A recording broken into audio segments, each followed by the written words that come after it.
Welcome to the penultimate 5 at 5 of the season, and perhaps one of the most painful ones that I've done all season. Following what is a defeat to Newcastle and effectively the end of our race for top 4. I know there's a chance on the final day, but that chance, well, it's not one that I'm holding my breath on. Let's get into the 5 at 5. Number 1, Aaron Ramsdale. Our £30 million signing from Sheffield United took a lot of people by surprise when Arsenal signed him, but he then went on to get rave reviews as he went on into the first team and did brilliantly for a lot of the season. Now look, he's still been doing okay. It's not that yesterday was his fault, but one area of his game that I felt like yesterday was very blatantly exposed and started off brilliantly, but has got basically worse and worse as the season has gone on, is his distribution. When Ramsdale first came into the team, his distribution was absolutely brilliant, and fans were continually making the point that this is why he's starting instead of Bernd Leno, who, for all of his shot-stopping ability, wasn't the best on the ball, wasn't most comfortable, and his distribution and passing wasn't that great. Well, Aaron Ramsdale came in, set the house on fire, but yesterday I think to myself, what's gone on? His passing accuracy was only 38% and his long ball accuracy was only 21%. Yesterday I got tired of seeing Ramsdale kick the ball long and it being chested down or headers won uncontested by Newcastle players. I'm not quite sure what's happened, whether Newcastle were just not allowing Arsenal to play short and then Ramsdale was forced to go long. But even if that is the case, especially whilst Tomiyasu was on the pitch, surely his long goal kicks have got to be more contested than they were. 21% long ball accuracy is absolutely awful. Not only that, very early on in the game, he was almost dispossessed right in front of his goal. It wasn't the best game for Aaron Ramsdale. And as far as I see it, for some reason, his performances have got, slightly worse as the season has gone on. How do you see it? Do you agree with me in terms of Aaron Ramsdale sort of peaking very early and then getting slightly worse? I still got full faith with him for next season. I still really, really like him as a keeper and a dressing room presence.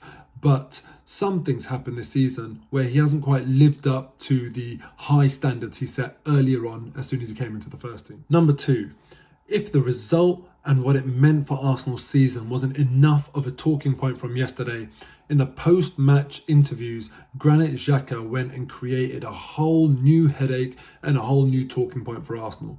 A lot of Arsenal fans that I've seen have actually really, really liked his honesty and his harshness in his interview. But for me, I'm not a fan of it. What I'll do, I'll put up on screen the transcript of what he said in relation to one specific question in terms of a young team feeling the pressure, and then we can read it through together and then discuss it. So have a look at this. The question was it the performance of a young team feeling the pressure? And Granit Xhaka's response was, I don't know. If your mind's not ready for this match, stay at home. Simple. Doesn't matter about age. You can be 35, 10, you can be 18. If you're not ready for that, nervous, stay on the bench, stay at home. Don't come here. We need people who have the balls. Sorry to say that. We're here to play because we knew this game was one of the most important for us. When you perform like this and it is not accepted, very, very sad for us. Very, very disappointing for us. I feel very, very sorry for the people who came here to support us. I feel sorry for the Arsenal supporters. Not the way we wanted to go. This is the only thing I can say, and sorry to them. I don't have any other words. Now, as far as I'm concerned, if you look at Arsenal and the story of our season and who some of the best players have been, some of the best players have actually been youth players. So for Granit Xhaka, when he's specifically asked about youngsters to come out and talk about not having the balls and to stay home and about if you're nervous and don't turn up, I think is bang out of order.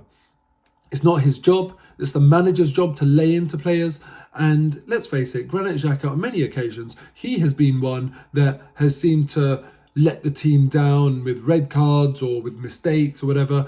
Surely that may also have come down to nerves at some point. So I find it really unacceptable that he's gone in that hard on a team where he's hardly the most consistent player. He's been quite consistent this season, but look at the history of your performances as an Arsenal player, and to come out and say that, I don't think does young players any good whatsoever. Put it in the comments below how you feel about his post-match comments. And what I would remind you is that he's come out speaking like this. And in the game, he hasn't even pulled off a successful tackle in the entire match. Now, it'd be different maybe if he had had a brilliant game and stood out head and shoulders about everyone else, but he didn't. No one played well yesterday, including Granit Xhaka. So as far as I'm concerned, I don't think that does much for young players' confidence. I don't think it does much for togetherness. I'm really not a fan of what Granit Xhaka did. It's by far not the worst thing that he's ever done as an Arsenal player, so it doesn't mean that there's going to be any real impact of what he's done, but I just don't think it was the right thing to say when specifically asked about young players. Number 3, Arsenal from losing positions. My God, our record is awful. The stats show that there have been 15 occasions where Arsenal have been in a losing position in the league this year, and only on one occasion have we turned that around to win. Only on one other occasion have we turned that around to draw. So out of the 15 occasions that we've been losing in the league, we've managed to only rescue 4 points. Now, as you can see on screen, this is the same record as Norwich, the bottom placed team in the league. Even Watford, another relegated team, have managed to get more points from losing positions than us. And it's not that, it's just the strongest teams that managed to turn this around. It's actually Brentford at the top of this league table. Substitutions, options in your squad, all of these things come into account. What the manager can do to galvanise a team and to give them belief. If Mikel Arteta is looking for places to improve in terms of his management, I think this is clearly one area that needs a lot of focus. Number 4, Arsenal's last 11 games. I think the last 11 games that Arsenal have played really bring into focus what a huge bottle job this has been from Arsenal this season. And I'm going to say those words because if it was a rival team, that's exactly what I'd be saying. This is what the Premier League table looked like 11 games ago for Arsenal Football Club. We had just beaten Leicester and our next game was Liverpool. That was the start of our 11-game run in which we have basically really bottled the league. Now, what you can see is our last 11 fixtures. 6 defeats in 11 is absolutely unacceptable. This clearly has been the period at the business end of the season where we've come unstuck. We've shown some glimpses, but overall, this is unacceptable form. 6 defeats, 5 victories. What went wrong? And why did it go wrong? As far as I'm concerned, and I said this in my match reaction yesterday, which you can find linked as the top comment below, this all came down to January. To leave us with a even weaker squad at the end of the transfer window compared to the squad that we had at the start of the transfer window was unforgivable for me. That was the hierarchy gambling with our season, and that gamble has not paid off. We left ourselves weak. We left ourselves susceptible to injuries, with players not having enough competition for places and burning out. Someone like Emile Smith-Rowe, he does not look the same to me now as he did earlier on in the season. We haven't been able to protect our young squad. And I think these last 11 games show us exactly why that decision that was taken in the January transfer window not to add, especially a player like Bruno, who did so well against us yesterday, has really come back to haunt us.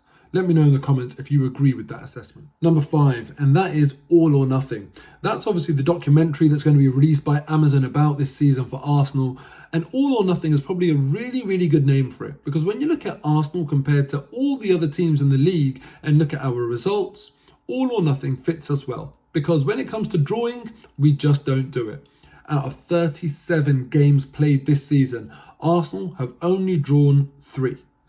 No team in the league has drawn less than Arsenal. It really is all or nothing when we go out on the pitch.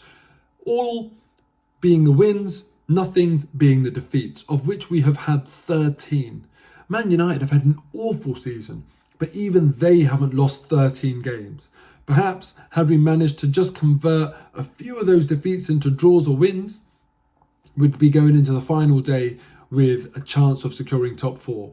But perhaps it's that all or nothing mentality that has actually hindered Arsenal this season, because 3 draws and 13 defeats clearly is not good enough. Let me know what your theories are on why Arsenal draw hardly any games, only 3 in 37. Put them in the comments below. It'll be interesting to see what all of you think. And that's the 5 at 5 done. One more 5 at 5 to go after Everton at home on the final day of the season. But, it's not a game I'm looking forward to. I feel like it's going to end up just being a forgettable affair, given that nothing's really riding on it for Arsenal, because I can't see Norwich beating Tottenham. But I'll tell you one thing, if we ever need any team to have a huge meltdown on the final day and bottle it entirely, even more so than Arsenal have done, Tottenham is that team. I don't think it will happen, but please let me know in the comments below if you think there's any chance of there being some drama on the final day. If there is, my God, it will be memorable. Anyway, that's me done. I'll see you after the Everton game. Thank you to Exquisite Smoke for sponsoring this video and the previous video, and I will see you after Everton. Take care.